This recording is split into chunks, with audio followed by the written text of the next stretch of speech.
Right then, let's talk about Volkswagen, shall we?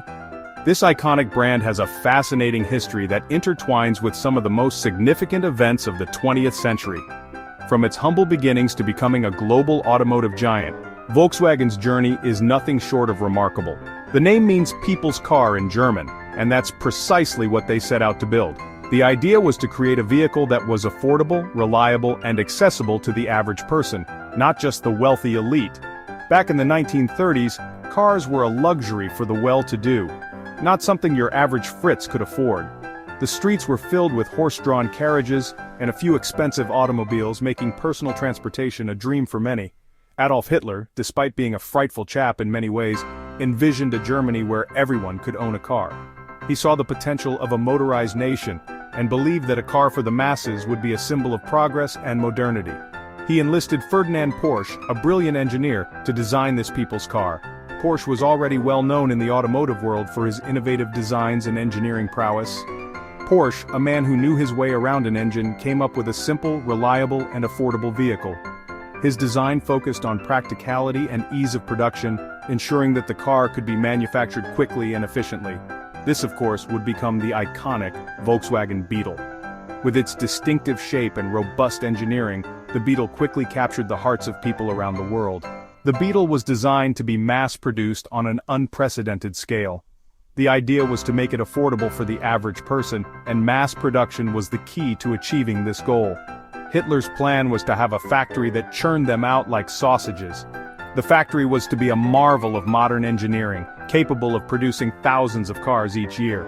Of course, the war got in the way a bit, and things didn't quite go according to plan. The factory was repurposed for the war effort, and car production was put on hold.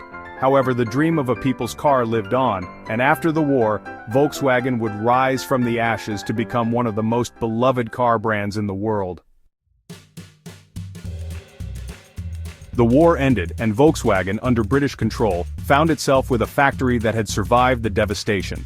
This factory, located in Wolfsburg, Germany, was initially intended to produce military vehicles. However, with the war over, the British authorities had to decide what to do with it. Among the remnants of wartime production was a rather peculiar-looking car, a design that had been commissioned by Adolf Hitler himself.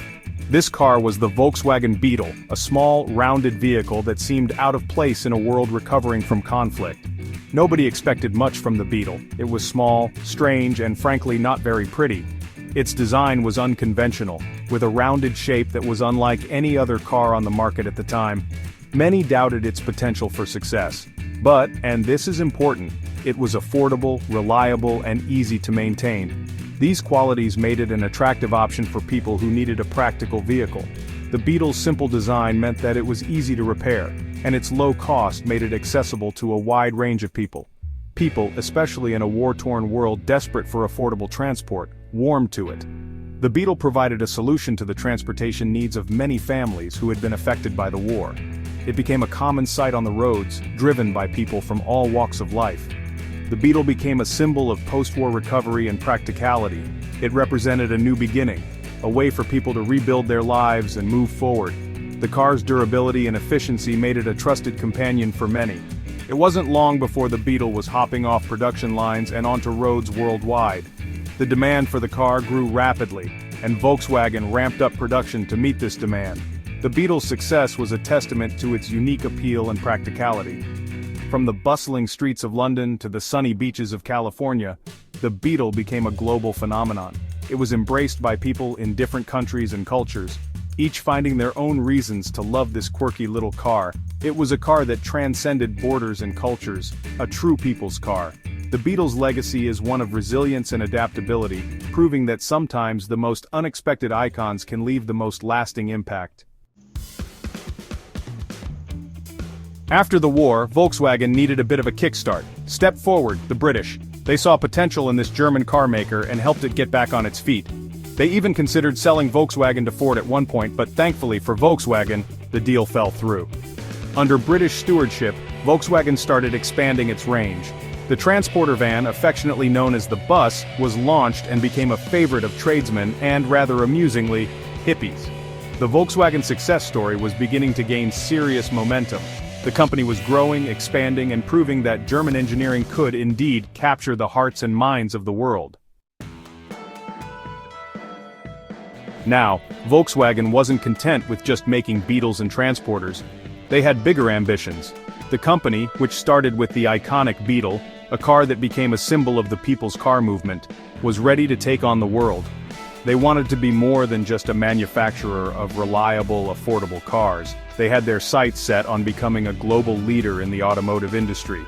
They went on a bit of a spending spree, acquiring other car brands like Audi, Seat, Skoda, and even Bentley and Lamborghini. That's right, Lamborghini. This wasn't just about expanding their portfolio, it was about transforming their identity.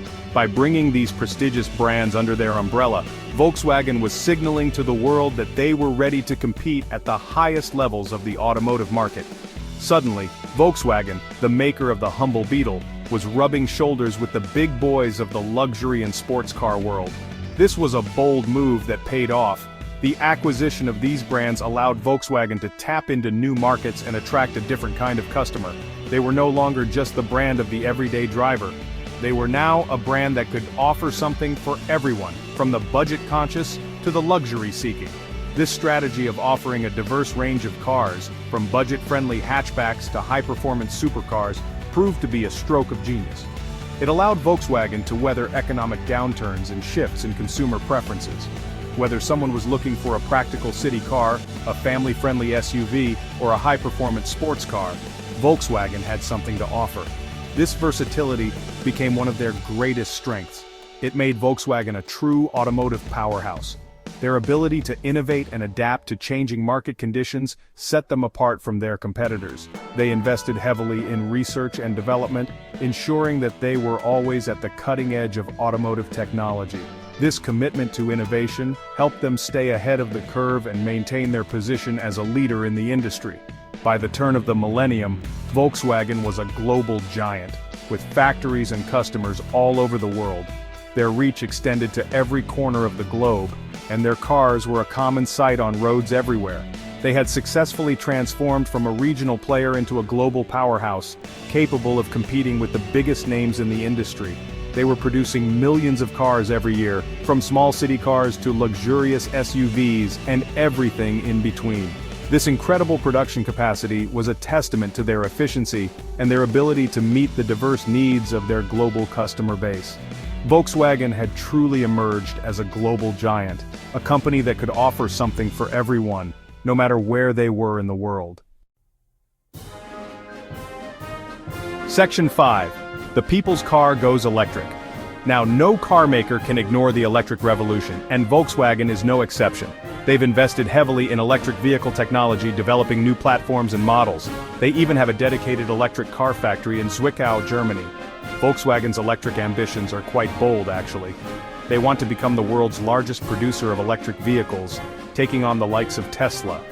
Whether they'll achieve that remains to be seen, but one thing's for sure: Volkswagen is serious about electric cars, and they're betting big on their success. Section 6. The Dieselgate Scandal. Ah yes, we can't talk about Volkswagen without mentioning the elephant in the room, can we? The Dieselgate scandal of 2015 was a major blow to Volkswagen's reputation.